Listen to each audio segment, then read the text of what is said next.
सबसे पहले तो जिन बच्चों ने यहाँ पर प्रस्तुति दी है, अभी तक दो छोटी छोटी लघु नाटिका यहाँ पे जो प्रस्तुत की है, वो बच्चे बाहर ही हैं या कोई पहले वाली के वापस आ गए यहाँ पर? जो पहली वाली भीष्म पितामह वाली हुई थी, कहाँ है बच्चे? अच्छा नहीं, बैठ बैठ यहीं बैठे हैं ना, ठीक है। जिन्होंने की है वो भी आ जाएं आगे, यहीं पर आ जाएं, बैठ जाएं आकर के। एक बार इन बच्चों के लिए, दोनों के लिए जोरदार तालियों द्वारा इनका अभिनंदन कर दें। मैं दोनों स्कूलों के नाम नहीं बोल पाऊंगा क्योंकि प्रतियोगिता चल रही है, और हमारे उनको मालूम नहीं होना चाहिए कि कौन से स्कूल की कौन सी प्रस्तुति है। हमारे बीच में उपस्थित श्रीमान सुरेंद्र कुमार एली जी, प्रस्तोता आर्य विद्या परिषद, और हमारे माई नरेंद्र आर्य जी, आदरणीय श्रीमती वीना आर्य जी, और निर्णायिका महोदया आदरणीय हमारी उषा रिहानी जी, और माननीय दुर्गा जी, और इस रमेश नगर आर्य समाज के विद्यालय की माननीय प्रधानाचार्य जी, और सभी आदरणीय तृप्ता जी, और सभी बहनें। बेटा इधर सुन रहे हो? 2 मिनट के लिए, 2 मिनट इसको ले जाओ भाई।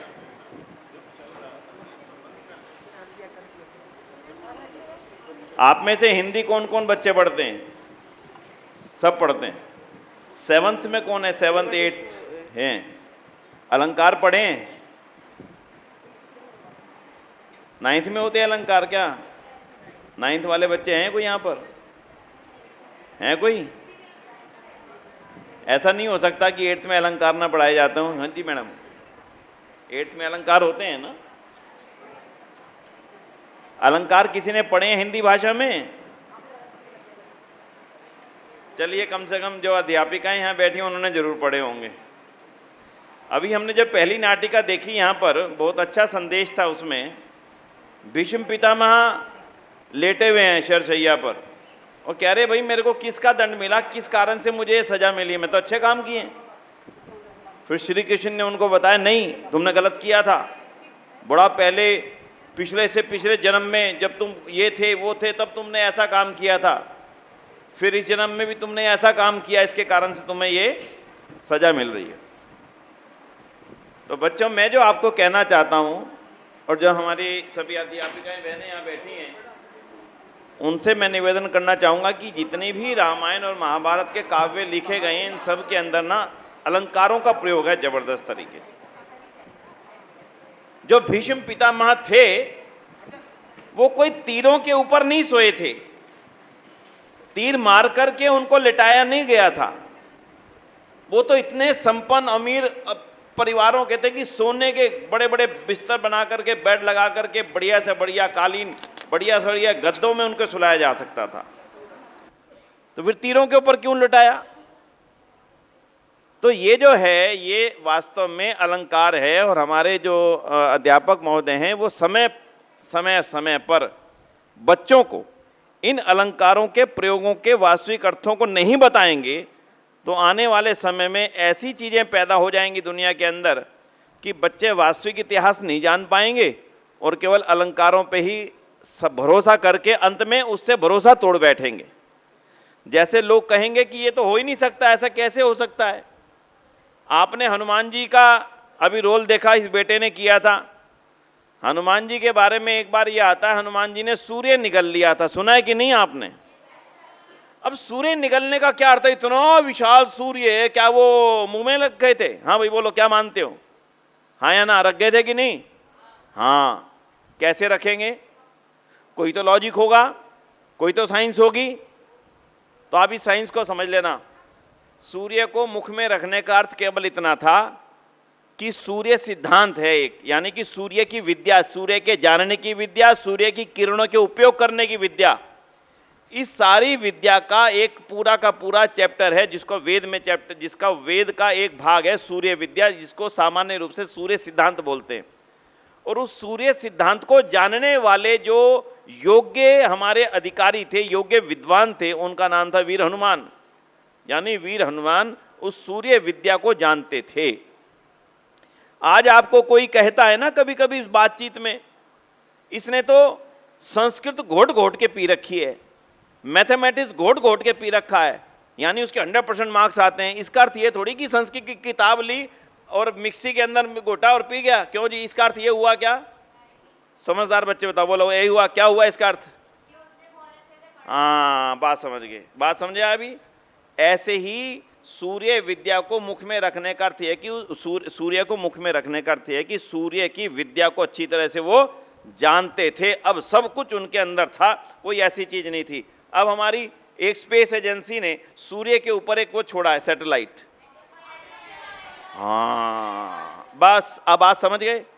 अब हम उस सूर्य विद्या को जानने की तरफ बढ़ रहे हैं, जो सूर्य विद्या हनुमान को उस समय आती थी।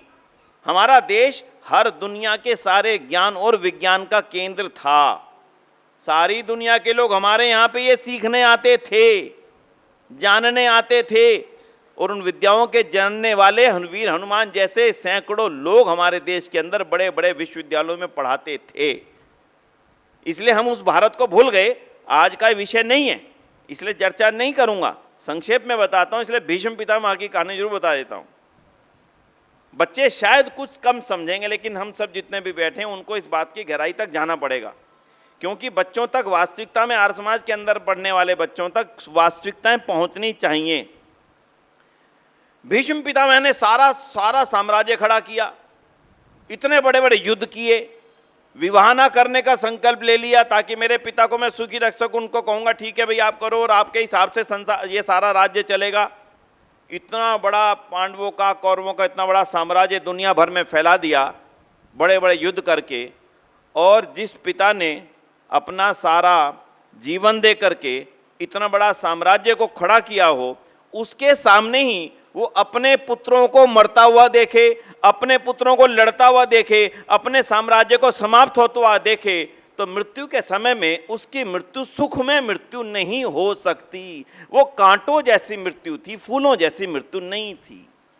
हमारे यहाँ पे जब बड़े परिवार में कोई बड़ी आयु के व्यक्ति मरते हैं तो कहते हैं देखो इनके 4 बेटे सुखी, उनके 8 पोते वो सुखी, सबके अपने घर, सबकी नौकरियां, सारे बच्चे सुखी हैं, सब आनंद ले रहे हैं, अब इनको मृत्यु का कोई भी दुख नहीं है। लेकिन भीष्म पितामह तो सारा का दुख अपने सामने देख रहे थे, अपने साम्राज्य को नाश होता, अपने बच्चों को मरता, अपने बच्चों को लड़ता हुआ, और अपना सारा जो जीवन भर परिश्रम किया था उसको विफल होते हुए देख रहे थे। वो चिंतित इसलिए थे कि आखिर मेरी मृत्यु इतनी कांटों भरी क्यों है।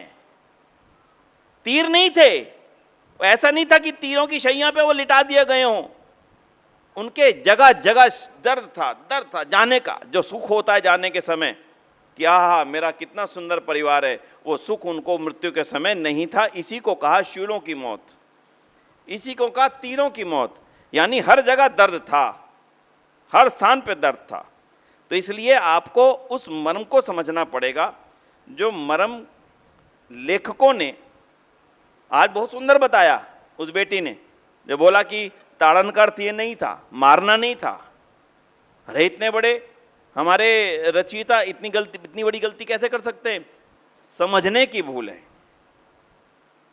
इसलिए नाक काटी थी ना शूर्पणखा की, तो नाक काटना किसे कहते हैं आज?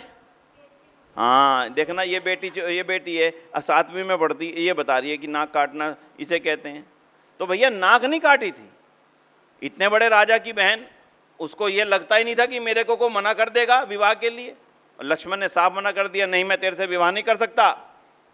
लगा मिले, मेरी तो खड़े पांव बेइज्जती कर दी, और उसको हमने क्या दिया? नाक काट दी। और हमने वास्तविकता में उसे नाक कटा हुआ ही दिखा दिया। और एक आखिरी चीज़ और बता देता हूँ आज आपसे। अभी बड़ी सुंदर लंका सजाई हुई थी। यहाँ पर एक सीन आता है रामायण के अंदर, लंका दहन, क्या बोलते हैं? लंका में आग लगा दी। भाई लंका में आग लगाते तो इतने लोग मारे जाते। जहाँ सीता मैया रहती थी उसमें भी कहीं ना कहीं आग पहुँच जाती। तो राज्य था, फायर ब्रिगेड भी होंगी, बुझाने वाले भी लोग होंगे। ऐसे कैसे एक व्यक्ति लंका में आग लगा देगा?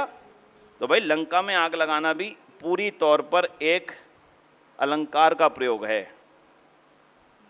जैसे किसी के घर में 2 भाई और 2 भाइयों का एक मित्र भाई से कहता देख तेरा भाई तेरे बारे में ये कह रहा था, और अभी थोड़ी देर में दूसरे भाई के पास चला जाए, तेरे को तेरा भाई ये कह रहा था।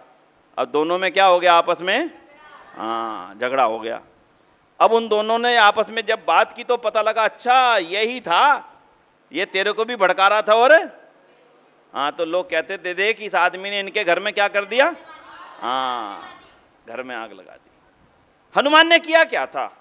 हनुमान ने इतना किया था, उसने देखा कि रावण से युद्ध लड़ना, रावण तो बड़ा बलशाली है, इससे युद्ध लड़ना है तो इनके बीच की कमजोरियां ढूंढनी पड़ेंगी।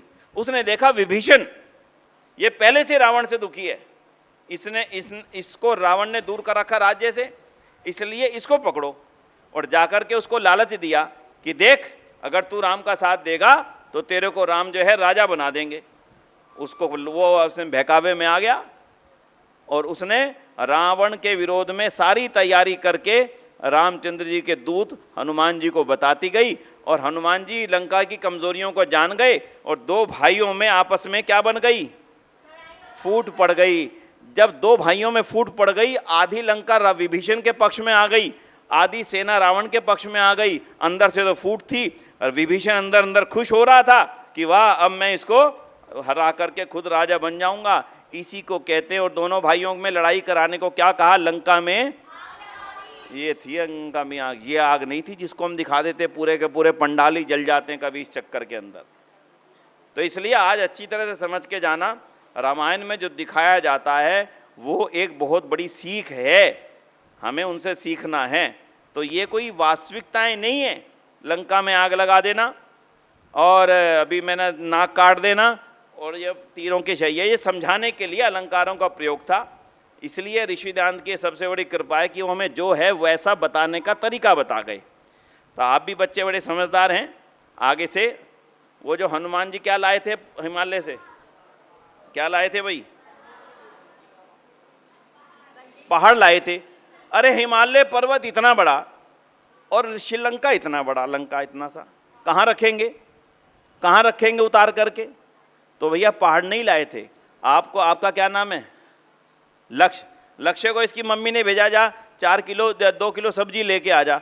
इसने गया सब्जी मंडी में, देखा बड़ी सस्ती मिल रही है भाई, गली में मिलती 50 रुपये किलो, यहाँ मिल रही 10 रुपये किलो, चल 10 किलो उठा ले, मम्मी खुश हो जाएंगी, बड़ी सस्ती ले आया। इसने ये भी उठा ली वो भी उठा ली, चल मंडी में सब्जी सस्ती मिल ले आया। जब घर आके आया मम्मी ने कहा अरे तू तो पूरी की पूरी सब्जी मंडी ले आया। ये पूरी सब्जी मंडी लाया था क्या, क्या लाया था, थोड़ी ज़्यादा। जब हनुमान जी हिमालय पर गए, उनको लगा कि जो सुशैन ने बूटी लेने भेजी है, जब मैं आया ही इतनी दूर हूं तो ये भी ले चलूं, ये भी ले चलूं, ये भी ले चलूं, ये भी ले चलूं, क्या पता कौन सी काम आ जाए, इमरजेंसी का समय है, मैं यहाँ पे दुकान पे तो आया हूँ, यहाँ पे इस पहाड़ में तो आया हूँ और अच्छी अच्छी बूटियाँ उठा के ले चलूँ। तो उन्होंने इतनी की जगह इतनी सारी ले गए। वहाँ केवल इतना सा वाक्य है, डायलॉग, अरे हनुमान तुम्हें तो मैंने ये वाली बूटी लाने भेजा था, तुम तो पूरा का पूरा। अब बोला समझने वाले की भूल है कि बोलने वाले की भूल है, बोले जरा आराम से समझते रहना। लंबी रामायण पूरी नहीं सुनाऊंगा, अगली बार कभी बताएंगे। इन्हीं शब्दों के साथ में समझ तो आ गई, मूल तो समझ में आ गया।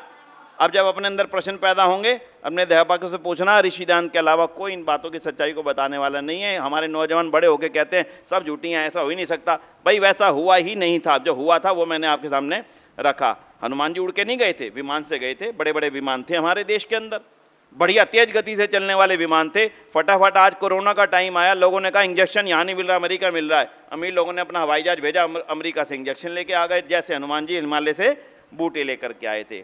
इसलिए आप अपने दिमाग को खोलिए। भारत देश बहुत महान था, हमने उसको और ज़्यादा महान बनाना है। उसकी तैयारी आप सब बच्चों ने करनी है। फिर कभी गोष्ठी का समय होगा तब बैठेंगे, क्योंकि अभी आधा अधूरा काम होगा। आपकी परफॉर्मेंस बहुत अच्छी हैं, आगे और भी अच्छी होंगी। मैं आपकी वीडियो देखूंगा। और आपके यूट्यूब चैनल किड्स माइंड, हमारा एक छोटा सा यूट्यूब चैनल बच्चों के लिए खोला है, सामान्य किड्स माइंड। तो उसमें स्कूलों की छोटी छोटी परफॉर्मेंस बच्चों की, वो भी आप डाला कीजिए, अपलोड कीजिए। केवल बच्चों के लिए खोला है, बच्चों के लिए है। बच्चों के छोटे छोटे कार्टून वीडियोस हैं, और जो बच्चों की अच्छी परफॉर्मेंस है, बच्चों के अच्छे कोई भी आपको लगता हो, जितनी अध्यापिकाएं बैठे, हमारे आर्य विद्या परिषद की टीम बैठी है, उनसे मैं निवेदन करूंगा, अच्छा चैनल है, बच्चों के लिए शिक्षाप्रद चीज़ें उसमें आएंगी। तो आगे आपके और भी प्रतियोगिताएं 2 साल तक चलेंगी, भाग लेंगे और फिर चर्चा के उसको आगे बढ़ाएंगे। नए प्रश्न होंगे तो अगली बार लेंगे। आपका बहुत बहुत धन्यवाद। ओम शांति, ओम शांति।